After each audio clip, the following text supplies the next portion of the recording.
My 12-step journey started in EA as I was around constant violence from a young age. That was demeaning and appalling, knowing my temper was violent, but realized later how badly beaten I was due to a natural father that was violent, then watching my mother remarry someone who was alcoholic, then finding out later everyone around him denying alcoholism along with drug addiction became dangerous.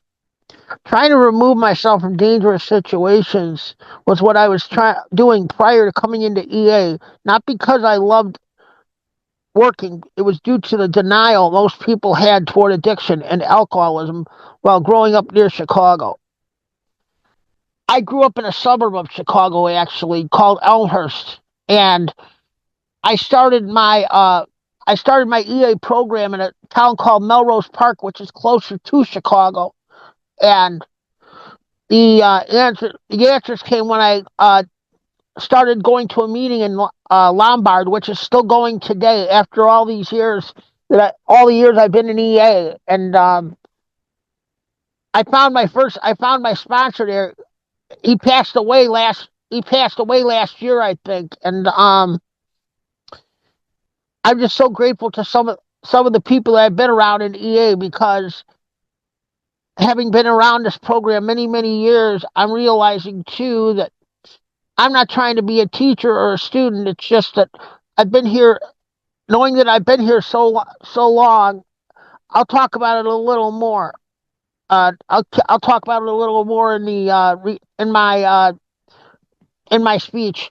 Um, the violent rage I held toward men beating women was another story altogether, especially concerning family members. While addiction and alcoholism, playing tremendous roles that involved violence, were affecting me more than I've ever imagined. Where already dealing with bipolar wasn't helping either. Believing staying away from alcoholism and alcoholics that are active was the best chance for me to live the life I wanted, even if I wanted to kill for it, due to the violence I was constantly around, whether due to alcoholism or not.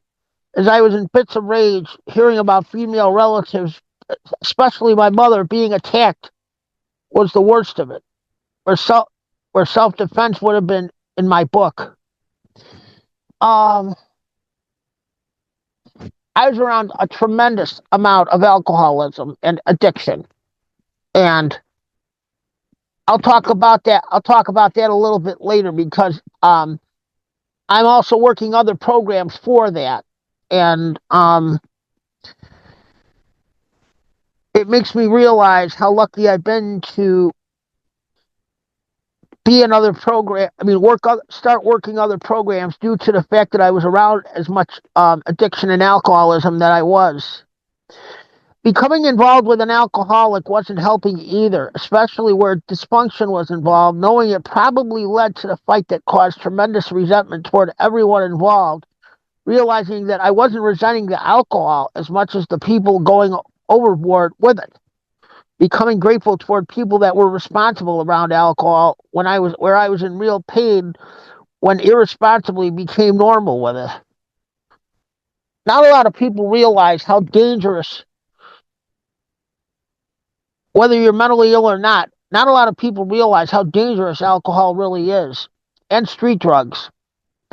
And I think that's why a lot of people are mentally ill. It's because of the street drugs and the alcohol.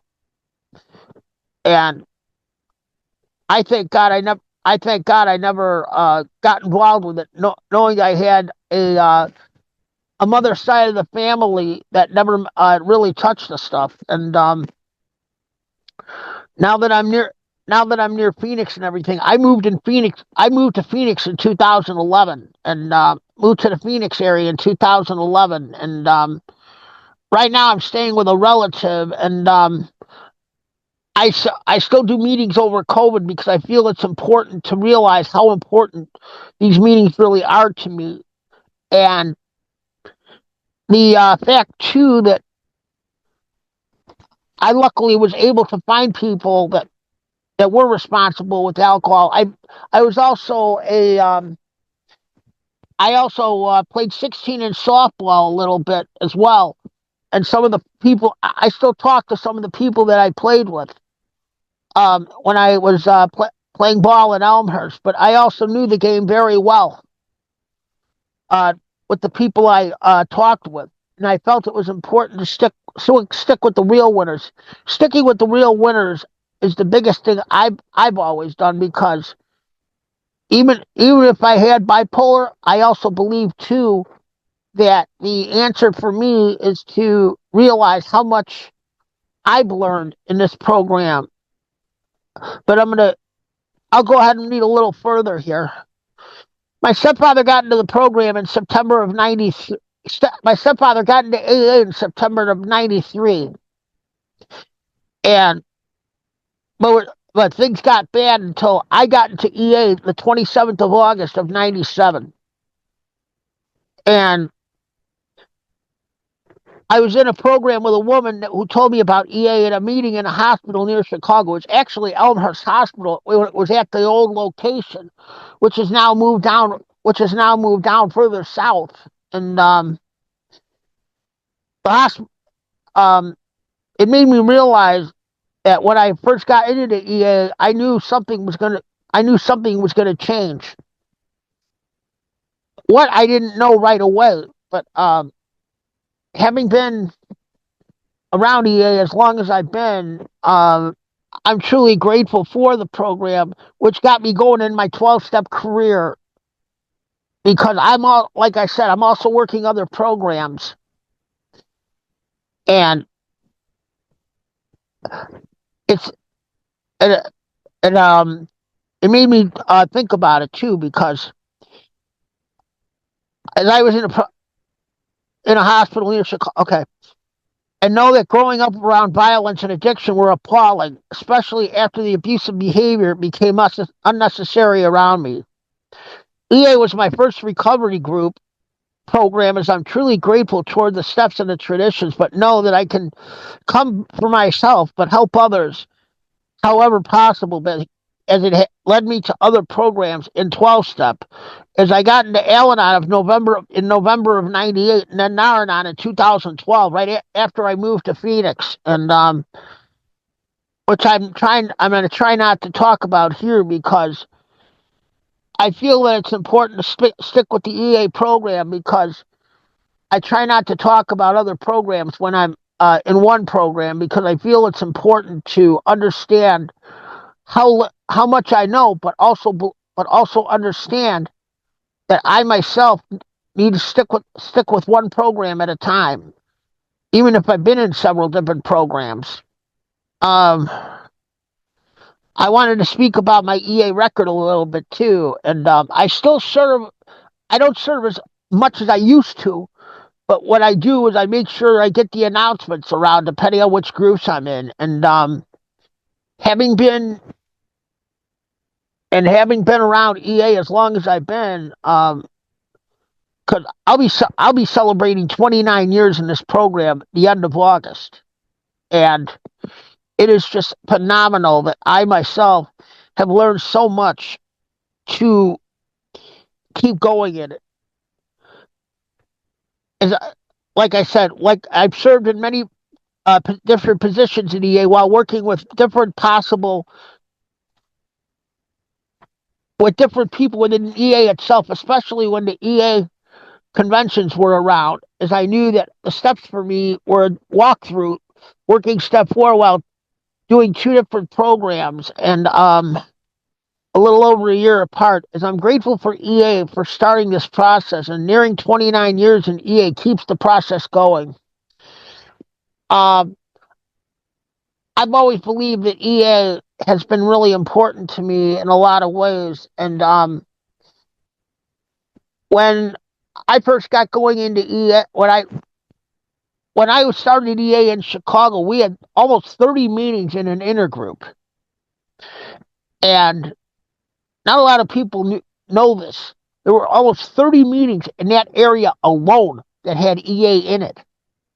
I don't know how many there are now, but they had a huge intergroup. Plus, they were giving money. They were giving money to intergroup. They were giving money to.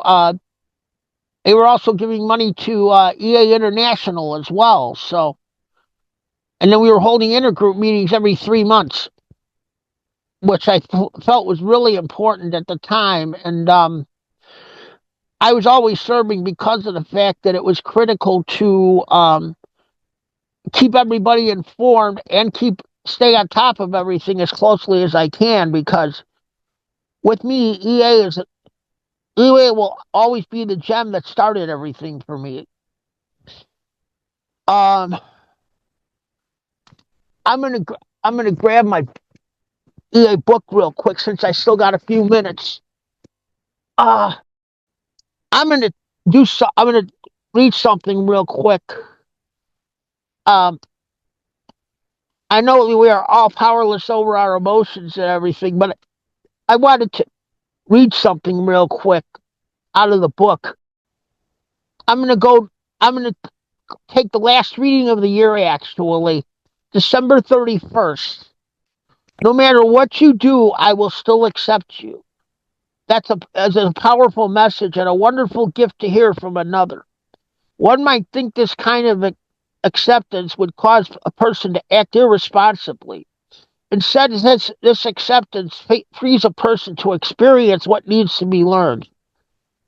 Knowing someone is there who understands and cares ultimately helps one to become more honest and responsible. May I be reminded that being loved and valued, no matter what one does, is necessary for a person's maturing process. Today I will remember, I will be accepting of those I love. I will benefit too, for I will become more lovable. This is basically talking about step 12, the back page on step 12 on 82, where it says, we need to ensure that EA is here for anybody who wants it, not anybody who needs it. And that's the most critical part of this program, because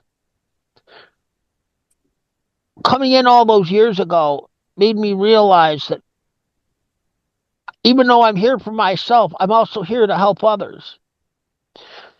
And my helping others is the biggest reason why I stick with this program, is because just because I come for myself doesn't mean I can't help others.